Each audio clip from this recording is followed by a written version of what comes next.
Welcome back, everyone. Ready for another deep dive? Always. What are we exploring today? Today, we're going to be swimming in a sea of color. Ooh, I like that. It's color psychology. We've got a ton of research and articles to unpack today. Oh, wow. So it's going to be a colorful deep dive. I'm excited to see what we find. Me too. It's amazing how much color impacts our lives without us realizing it. I know, right? It's everywhere, but we rarely stop to think about it. Exactly. Like, did you know the color of a pill can affect how well it works? Wait, really? I had no idea. Yeah, we'll get into that. And we'll talk about why fast food restaurants love the color red. I've always wondered about that. There's definitely a lot of red in those logos. Definitely not a coincidence. Okay, so to kick things off, let's talk about how our brains actually process color before words or shapes. Oh, that's interesting. So before we even register what something is, we're picking up on its color. Exactly. It's like an instant subconscious reaction. That makes sense. Like when you walk into a room, you immediately get a feeling from the colors, even before you've taken in all the details. Right. And those perceptions are influenced by both our biology and our culture. We're hardwired to respond to the blue of the sky or the green of plants in certain ways. Right, because those colors are essential to our survival. Exactly. But then our cultural backgrounds add another layer of meaning, like how white can symbolize purity in one culture but mourning in another. That's a great example. It shows how much culture shapes our understanding of color. Absolutely. And there are even cultures that don't have specific word for colors. One of the articles talked about the Kandoshi people of Peru. Wait, really? How do they describe colors if they don't have words for them? They compare them to things in their environment, like they might say a shade is like the color of ripe fruit, or like the sky after a storm. That's fascinating. It really highlights how much language shapes our perception. Totally. And it makes you wonder how differently they might experience the world compared to someone raised in a culture with a rich color vocabulary. Oh no, right? It's like seeing the world through a different lens. Which makes me think, how much do our personal preferences play a role in all of this? Like, why am I drawn to certain colors while you might find them totally jarring? It's a great question. And it seems like personal experiences definitely play a big role. One of the sources mentioned how a happy childhood memory in a yellow room could lead to a lifelong fondness for that color. Oh, that makes sense. Or on the flip side, if you had a negative experience, like getting stung by a bee near a purple flower, you might develop an aversion to purple. Exactly. It's all connected: biology, culture, personal history. It's a complex mix that shapes our unique relationship with color. I'm starting to see that. So we've talked about how we perceive color, but how does all this translate into emotions? How can a color actually make us feel something? Well, let's start with the basics: warm versus cool colors. Warm colors like red, orange, and yellow tend to evoke feelings of energy, excitement, maybe even passion. Makes sense. They're associated with things like fire and sunlight, so there's that inherent sense of heat and intensity. Exactly. And then you have cool colors like blue, green, and purple, which usually evoke feelings of calm, peace, and serenity. Right, they often represent things like the ocean or a forest, so there's that sense of vastness and tranquility. But is it really that simple? Like, are all reds inherently energizing and all blues inherently calming? I have a feeling there's more to it than that. You're right to be skeptical because, like anything in psychology, it's never that straightforward. There are nuances and even contradictions within those broad categories. For instance, we tend to associate red with aggression, danger, anger, stop signs, all that. Yeah, red definitely has that watch out vibe. But I get this, there's research showing that red can actually decrease aggression in some situations. Wait, really? Decrease aggression? That doesn't sound right. How does that work? Well, they did this study where they painted a prison holding cell pink. And surprisingly, inmate violence went down when they were in that pink room. Whoa, that's interesting. So the color red isn't always a trigger for anger. Exactly. It seems like the context and how it's used can really make a difference. It makes you realize the color is much more complex than we think. And this applies to other colors too, right? Absolutely. Black, for example, it can be seen as sophisticated and powerful. Think black tie events or luxury cars. But in some cultures, black represents negativity or mourning. Yeah, it's a good reminder that color associations aren't universal. It really depends on who you ask and where you are in the world. And it comes back to the interplay between those universal meanings, cultural influences, and personal experiences we were talking about. So it seems like the key is to avoid sweeping generalizations. Exactly. And to recognize the complexity of how color impacts us on different levels. Okay, so we've talked about how color can impact our moods. But how does this all play out in our daily lives? Like, how can we use color psychology to our advantage? Well, one really practical area is clothing. The colors we wear can influence how others perceive us, and they can even impact our own confidence levels. I've definitely noticed that. There are certain colors I wear when I need an extra boost. And there's this concept called enclosed cognition, which suggests that we actually embody the qualities associated with what we wear. So if you wear a color that makes you feel powerful, you might act more powerfully. Wow, so it's not just in my head. The color I'm wearing could actually change my behavior. That's what the research suggests. One article we have here tells this story about a woman who started wearing bright colored pants to client meetings, and her clients, who were usually very serious, became much more open and engaging. That's so cool. It's like the color break down barriers. Exactly. And this leads us to another area where color is used strategically, marketing and branding. Right. Companies are always looking for ways to make their products more appealing, and color is a huge part of that. Absolutely. Brands use color very intentionally to evoke certain emotions. Like there's this concept called congruity, where brands choose colors that fit their product or service. So a company selling natural cleaning products might use green to convey eco-friendliness. That makes sense. You wouldn't expect to see them with a black and red logo. Probably not. But then there's also the von Restorff effect, which suggests that things that stand out are more memorable. So sometimes a brand might use a color that's totally unexpected to grab your attention. Exactly. Like think about the bright pink packaging of some beauty products. It stands out on the shelf and makes you look twice. So brands are always trying to find the balance between fitting in and standing out. And color helps them do that. Exactly. They want to be recognizable within their industry, but also memorable and unique. Color is key to achieving that balance. This is also fascinating. Okay, we've talked about clothing and branding.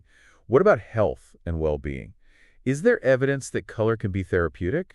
Oh, there definitely is. The use of color for healing goes way back. Ancient cultures like the Egyptians and Chinese practiced chromotherapy, which is basically using colors to treat different conditions. Chromotherapy, that sounds pretty intriguing. Is that still a thing? It is. It's considered a holistic treatment, but there's some scientific research exploring its potential. Interesting. So how is it used today? Well, a well-known example is blue light therapy for jaundice in babies. The blue light helps break down the pigment that causes the yellowing of the skin. Wow. So they're actually using color to treat a medical condition. Exactly, and there's research being done on using green eyeglasses to reduce anxiety in patients who are in pain. Green eyeglasses. Now that's something I've never heard of. How does that work? Well, green is associated with nature, growth, and healing, so it's thought to have a calming effect. Studies show it can reduce stress and anxiety even when people are experiencing physical discomfort. Huh. Maybe I should get myself some green glasses for those stressful days. It's worth a try. And there's even research into red light for improving sleep. Wait, hold on. Red light. I thought blue light was the one that keeps you up at night. You're right, blue light can suppress melatonin production, which makes it harder to fall asleep. But red light is thought to do the opposite. It might actually promote melatonin production. I had no idea color could affect our sleep like that. This is mind-blowing. And this is just the beginning. We're still learning so much about how color influences our health and well-being. Okay, this is all incredibly fascinating, but I'm starting to feel a little overwhelmed. Color is so much more complicated than I realized. It's true, it can be a bit mind-boggling when you first dive in, but I think the most important thing to remember is that color is a powerful tool. And like any tool, it can be used for good or for bad. So we need to be mindful of how we use color and how it's being used to influence us. Exactly. The more we understand about color psychology, the better choices we can make about the colors in our lives. So where do we even begin? How do we apply all of this knowledge to our own lives? Well, I think the first step is simply becoming more aware of the colors around you and how they make you feel. Really pay attention to your gut reactions. So just start by noticing how different colors make me feel. Exactly. Notice what colors you're drawn to and which ones you avoid. Pay attention to how you feel when you're wearing certain colors or when you're in a room with a particular color scheme. It's like becoming more fluent in the language of color. Exactly. Once you start paying attention, you'll be amazed at how much color is communicating, both to you and to those around you. Okay, so step one is awareness. What about step two? How do we move beyond just noticing to actually using this knowledge? Once you've got a better sense of your own color preferences, you can start experimenting with using color more intentionally. Give me some examples. What are some practical things I can do? Let's start with your wardrobe. Think about the colors you wear to work. Are they sending the message you want? That's a good question. I tend to stick with mostly neutrals, blacks, grays, things like that. But maybe that's making me seem less approachable than I actually am. It's possible. If you want to project a more warmth and energy, try adding a pop of color. Maybe a scarf or a statement necklace. Even small things can make a big difference. Yeah, I can see how that could shift the vibe. What about my home? What should I be thinking about there? Think about the colors in the rooms where you spend most of your time. Do they create a sense of calm, or do they feel more energizing? Well, my bedroom is a very pale blue, and I find it really peaceful.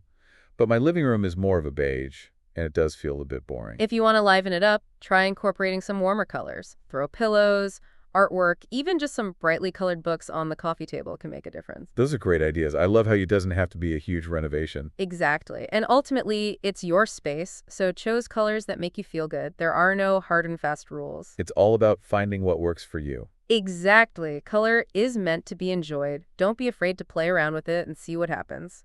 I have to admit, this whole conversation about color is making me see the world in a totally new light. Literally.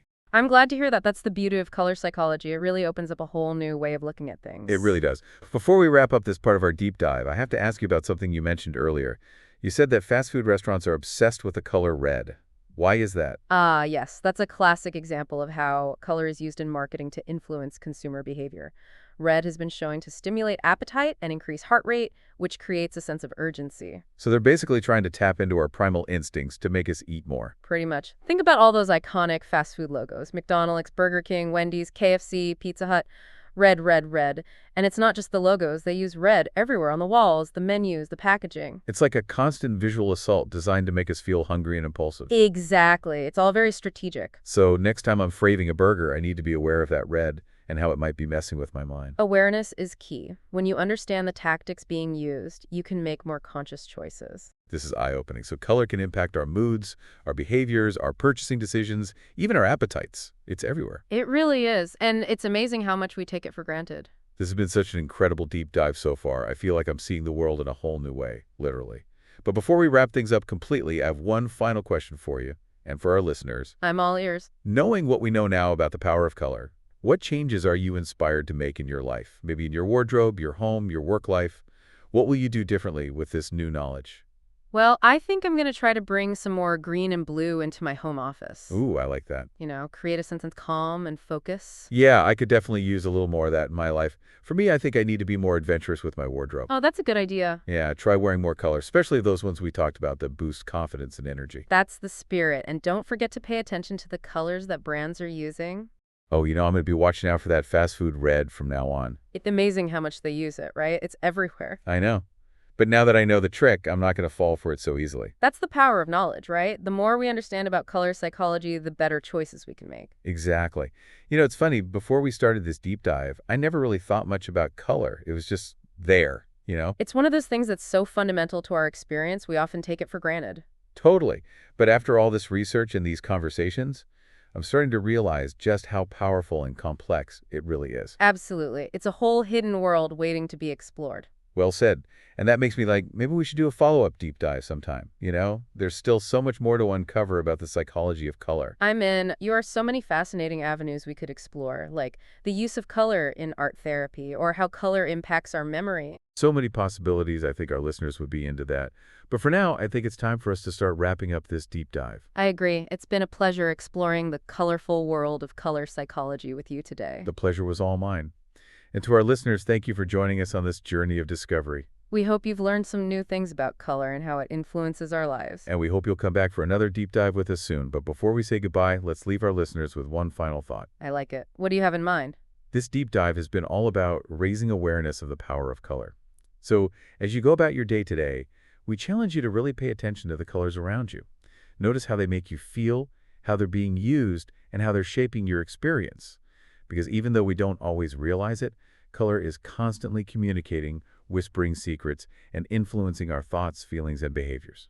Beautifully put. It's a vibrant world out there. Let's not take it for granted. Absolutely. Until next time, keep those color wheels turning. Yeah, it really is amazing. It's like a whole new world has opened up to me. It has for me too. Well, I think that about wraps up this deep dive then. I think so too. Thanks so much for joining me on this colorful journey. The pleasure was all mine.